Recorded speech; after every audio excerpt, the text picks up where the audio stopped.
Since the early days of our democracy, the DA has been pushing the narrative that cadre policy and deployment policy strategy is the cause of government failure, because this is ostensibly about destroying people who have no qualifications and competencies for the positions for which they are deployed.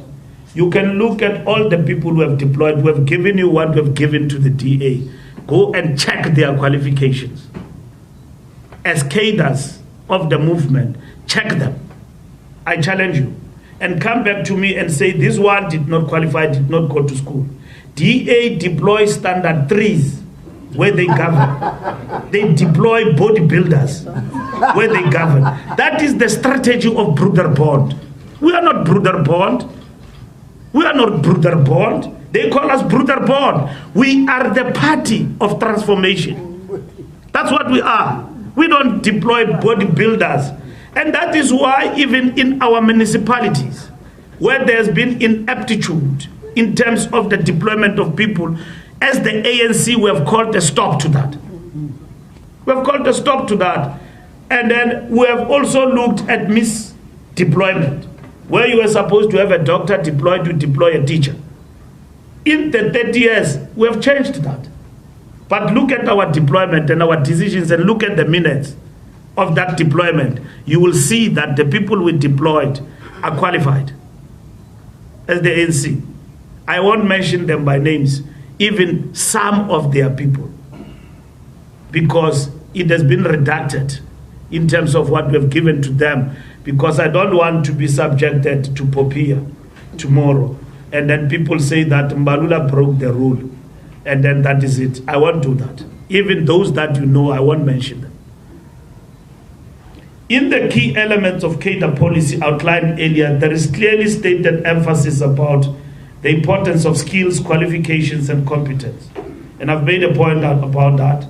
There are also citizens who are not members of the ANC, who have been deployed by our movement to specific positions on account of their expertise and patriotic loyalty to our country, its constitution, and its transformation agenda. These include members and leaders of opposition parties. We have deployed, including people as consulate and everything, who are not members and who don't carry membership of the ANC, because it's a call of patriotism. And some of the loud mouths of the DA today were deployed and to senior positions out of the country by this government. In our government, despite our majority, we have even brought people in because we believe in this vision of a united South Africa. Unity of our people is sacrosanct. Unity in diversity is what we embrace. We are not a black African party, as much as that is defined in the content of our revolution, but we are a non-racial organization, and we have expressed that in terms of what we stand for. At the Zondo Commission, our President, Comrade Cyril Ramaphosa, made the point clear that there is nothing wrong with the policy itself, but there are known weaknesses in its application in instances where merit is not observed. I quote, "It is the ANC's view that the practice of cadre deployment should not be inconsistent with the principles of fairness, transparency, and merit in the appointment of individuals in public entities. Cadre deployment cannot be faulted in principle. It is a common feature of democratic practice around the country. But we will concede that there are weaknesses in its practical implementation that make the case for greater clarity both within political parties and the state," close quote. The 54th National Conference of the ANC has called on the organization to ensure that no unsuitable individuals, I repeat, no unsuitable individuals are deployed in the name of cadre policy, and that more investment should be made in the development and encouragement of ANC members to undergo rigorous ideological, academic, technical, and ethical training as part of the renewal project. This will enable the ANC members to play a central role in improving service delivery and transforming our country to heal the divisions and injustices of our past and create a society based on democratic values, social justice, and fundamental human rights as mandated by the Constitution of our Republic.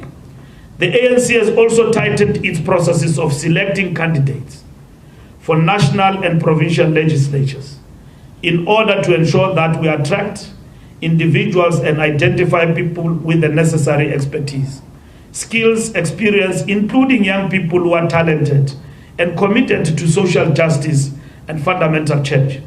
It is our firm view as the ANC that the proper and full implementation of cadre policy as defined in our documents will help speed up transformation and service delivery. Fourthly and lastly, the DA then concludes by putting forward the false narrative that all the social and economic problems of South Africa can be traced to ANC's cadre policy and deployment strategy. Deep structural inequalities, continuing racism, spatial and economic apartheid, and the fact that the face of unemployment, poverty, and inequality is black and female is apparently because of cadre policy, cadre deployment. This is not only ridiculous, but it is also incredible that the DA believes that South Africans are stupid or simply forgetful. An honest conversation among South Africans cannot be based on such a false starting and conclusion, described by the Gauteng High Court as quote-unquote speculation and conjecture. To tackle persistent disparities in our society, we need more fundamental transformation and genuine partnerships. To try and avoid an honest conversation by heaping all the blame on cadre policy is neither serious nor truthful nor helpful. The question arises is, why is the DA seizing on cadre policy and hoping that the courts and the electorate will buy into their plan to declare transformation unlawful, unconstitutional, and therefore illegitimate? Why does this party think that South Africans will not see through its profound, naked hypocrisy and its real intentions? Why does the right wing think that people will not see through their agenda of funding many small parties in order to fragment the forces that seek genuine transformation of our country through the unity of the motive forces for change that stands to benefit from such change? In delivering this year's January the 8th statement, the president of the ANC, Cyril Ramaphosa, made reference to the fact that the DA-led transformation forces are converging, hoping to stop, derail, and reverse the transformation agenda. And in pursuit of these objectives, they have accordingly adopted many strategies and tactics. And some of them is the proliferation of political parties.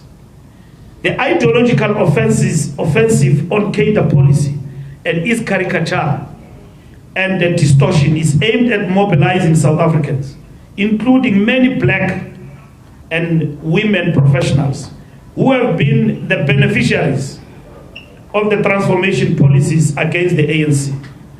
What the DA and other parties that practice deployment have failed to tell the people of South Africa is that they too practice deployment.